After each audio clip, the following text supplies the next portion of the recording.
मित्रपक्ष आहे, या तिघांच्याही राजकीय भूमिका या आपल्या ठिकाणी आपल्या पक्षाच्या माध्यमातून होत्या. काँग्रेसने देखील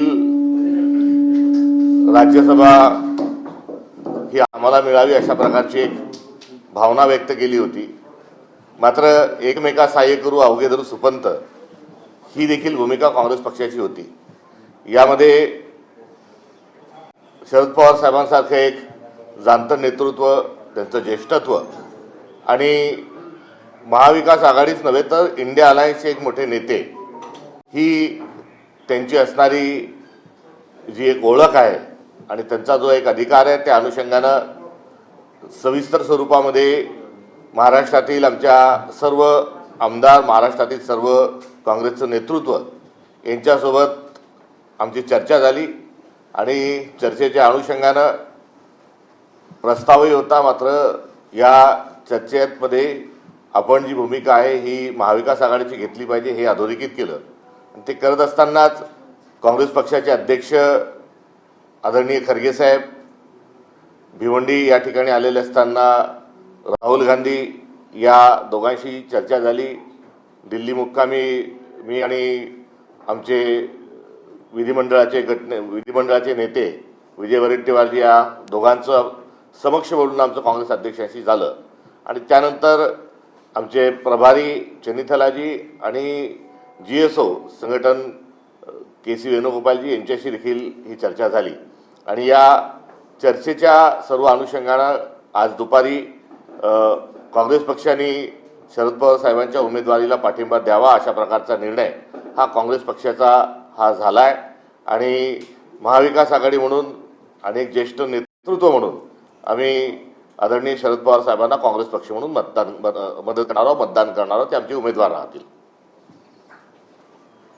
पत्रकार परिषदेमध्ये ठाकरे गटाचे कोणी उपस्थित नाही. ठाकरे गटाकडनं काही एकमत झालंय का? काही त्यांच्याशी खूप नेत्यांशी बोलणं झालं. आदित्य ठाकरे मागच्या अनेक वर्षांपासून मीच घेऊ काय सगळे प्रश्न चालेल? आदित्य ठाकरे यांचा आग्रह होता स्थानिक मागच्या ही जागा आम्हाला पाहिजे, कारण रोटेशन वाईज ही जागा आमच्याकडे नाही, सगळ्यात जास्त आमच्याकडे आमचे. नमस्कार. मी सुरुवातीलाच काँग्रेस पक्षाचे, माननीय शिवसेना पक्षाचे आणि महाविकास आघाडीच्या प्रत्येक गटाचे मनपूर्वक आभार मानते की त्यांनी सगळ्यांनी आदरणीय पवारसाहेबांना ही जी साथ दिली आहे त्याबद्दल अंतःकरणातून मी महाविकास आघाडीच्या सगळ्या आमच्या मित्रपक्षांचे आभार मानते. सोनियाजी, राहुलजी, उद्धवजी, प्रियंकाजी, खडगे साहेब, वेणुगोपालजी, आदित्य ठाकरेजी, संजय राऊत साहेब, अरविंद सावंतजी, सगळेच आमचे सहकारी या सगळ्यांनीच, अनिल देसाईजी, सपकाळजी, बंटीदादा असतील, विजय भाऊ असतील, जोशी भाऊ असतील, सगळ्याच काँग्रेस पक्षाचे आमचे सगळ्या ज्यांच्यावर गेले अनेक दशकं आम्ही एकत्र काम केलेलं आहे. आणि कालच आपल्याला सगळ्यांना माहिती आहे माननीय जयंत पाटील साहेब आणि मी माननीय उद्धवजींना जाऊन त्यांची भेट घेतली. 2 तास सविस्तर, खरं तर अनेक जुन्या आठवणी आणि खूप घरगुती असा 2 तास काल उद्धवजींबरोबर घालवण्याची आम्हाला संधी मिळाली. आणि त्यानंतर आज काँग्रेस पक्षानेही आणि शिवसेनेने मोठ्या मनाने आदरणीय पवार साहेबांना ही संधी दिली, त्याबद्दल राष्ट्रवादी काँग्रेस पक्ष म्हणून अंतःकरणातून जितेंद्र आव्हाड साहेब आणि मी आज काँग्रेस पक्षाचे आभार मानण्यासाठी इथे आलो. मी स्वतः आणि जयंतराव पुन्हा उद्धवजींची भेट घेऊन त्यांच्या सगळ्या कुटुंबाचे आणि सगळ्या शिवसैनिकांचे मनपूर्वक आभार मानणार आहे. कारण अनेक वर्ष आम्ही एकत्र काम करतोय. पार्लमेंटमध्येही तुम्ही बघत असाल शिवसेना, काँग्रेस आणि राष्ट्रवादी काँग्रेस पक्ष ताकदीने एक जबाबदार विरोधी पक्ष म्हणून आम्ही सगळे एकत्र काम करतो. आणि महाराष्ट्रामध्ये जेव्हा आव्हानं येतात तेव्हा ताकदीने आम्ही महाराष्ट्राच्या हितासाठी आणि देशाच्या सेवेसाठी एकत्र आलेलो आहोत. आणि अशीच साथ आम्ही एकामेकाला देऊन महाराष्ट्राच्या आणि देशाच्या विकासासाठी आम्ही सातत्य ठेवून एकत्रपणे महाविकास आघाडी इथून पुढेही जसं आम्ही काम करत आलो त्या जबाबदारीने इथून पुढे काम करत राहणार. उद्या आधी मराठी सगळे संपूया मग हिंदी घेऊ. शरद पवार स्वतः फॉर्म भरण्यासाठी विधान भवनामध्ये उपस्थित आम्ही सगळे जाणार आहोत फॉर्म भरायला.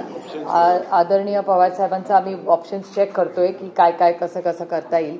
पण तुमच्या सगळ्यांच्या आणि महाराष्ट्रात आणि देशात त्यांच्यावर प्रेम करणाऱ्या सगळ्या लोकांचे मी मनपूर्वक आभार मानते की तुमच्या सगळ्यांच्या आशीर्वादाने प्रेमाने आणि डॉक्टरांनी जी एवढी चांगलं काम केलं त्याच्यामुळे आदरणीय पवार साहेबांना आज डिस्चार्ज मिळालेला आहे.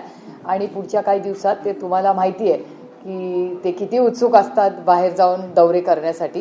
ते लवकरच महाराष्ट्राच्या आणि देशाच्या कामाला लवकरच लागतात. क्रॉस वोटिंग होणार नाही किंवा मतं फुटणार नाहीत याच्यासाठी काही खबरदारी आपण घेतोय कारण मागचे आपले अनुभव फार काही चांगले नाही. मला असं वाटतं राज्यसभेला राज्यसभेला मला राज्यसभेला ही प्रतोदला हे ओपन मतदान होतं. विधान परिषदेला कोणतं मतदान आहे त्यामुळे इथे काही अशा काही शक्यता कुठेच नसते. त्यामुळे यावर काही शंका घेण्याचं काही कारण नाही असं मला वाटतं.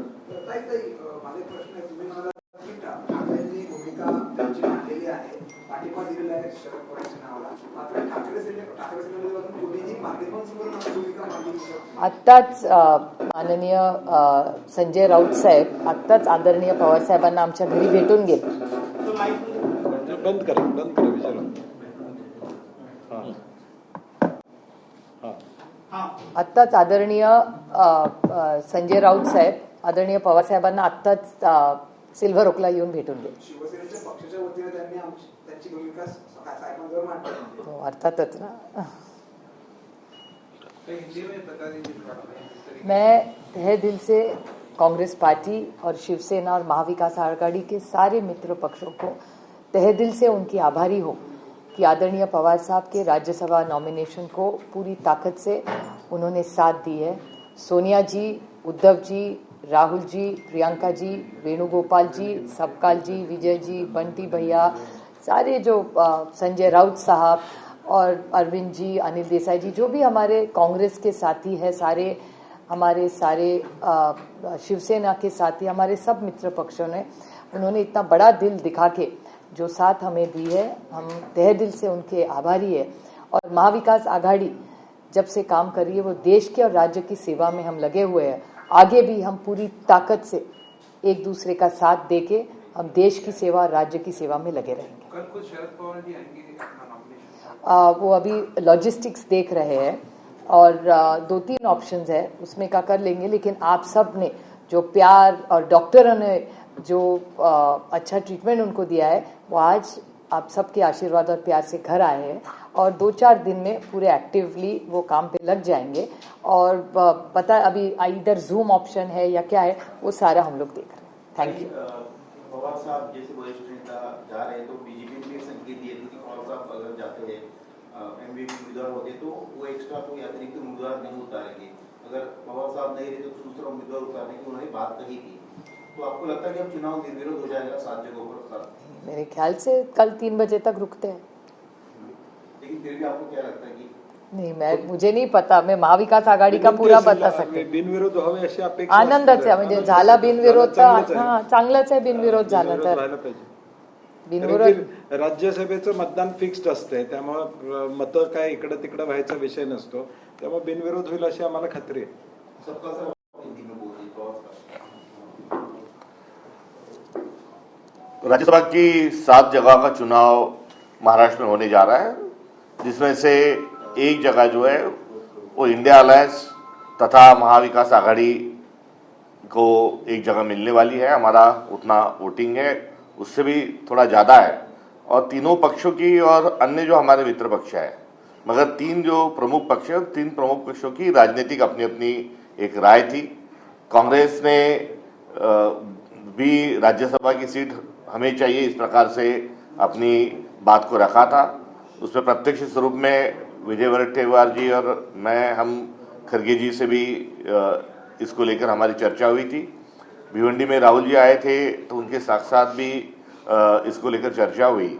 और सारी चर्चा को आगे जब निर्णायक स्थिति में जब आए तब खरगे साहब ने इंडिया अलायंस के जो एक कद्दावर नेता है शरद पवार जी, उनके साथ जाने का एक फैसला उन्होंने किया। ये फैसला महाविकास आघाड़ी का नहीं तो महाविकास आघाड़ी से कई ये इंडिया अलायंस का और राष्ट्रीय स्तर पर आज के इस फैसले को हम देखते हैं। और ऐसे स्थिति में महाविकास आघाड़ी आगे भी भारतीय जनता पार्टी के खिलाफ में लड़ेगी और हम संवैधानिक मूल्यों की रक्षा करने के लिए कटिबद्ध है। और इस कटिबद्धता में राज्यसभा से शरद पवार जी का जाना एक अपने आप में एक बहुत ही एक अच्छा एक मौका है। और इसके इस भूमिका के साथ जो होने जाने वाला राज्यसभा का जो चुनाव है तो भारतीय राष्ट्रीय कांग्रेस ये शरद पवार जी की कैंडिडेचर को उनकी उमेदवारी का पूरा समर्थन करती है। सर पुढे काँग्रेस विधान परिषदेच्या जागेवरती दावा ठेवणार आहे का? कारण की आता तुम्ही राज्यसभेच्या जागेवर मी आपल्याला म्हटलं की एकमेका सहाय्य करू अवघे धरू सुपंथ, हा सुपंथ आम्हाला महाविकास आघाडीला घेणं क्रमप्राप्त आहे आणि मला आशा आहे की जरूर या संदर्भामध्ये समन्वय जो आहे तो राखला जाईल। सत्ताईस राज्यसभा की जो ऑपोजिशन लीडर का जो पोस्ट है उसके लिए संख्या कम होने की एक नहीं, ऐसी कोई बात नहीं। वहाँ पर कांग्रेस ने जो अपनी बात रखी तो वहाँ कांग्रेस के अध्यक्ष जो है वो राज्यसभा के विरोधी पक्ष नेता है, इसलिए सभागार में जाने की कहीं ना कहीं हमारी भावना थी। तो किसी विरोधी पक्ष नेता को लेकर नहीं तो एक राष्ट्रीय स्तर पर पार्टी लेवल पर एक हमारी उस प्रकार से भावना थी। Sort out will, don't worry. Supriya ji, MBA candidate decide करने में इतना वक्त लग गया इस पे, और आपकी पार्टी जो है जूनियर मोस्ट पार्टी है एमबीए अलायंस में, तो इस पे पवार साहब का क्या ओपिनियन था? डिले होना junior most party. Mr. Pawar's biggest strength is he speaks very little. Thank you. Thank you very much. सगळ्यांचे मनापासून आभार.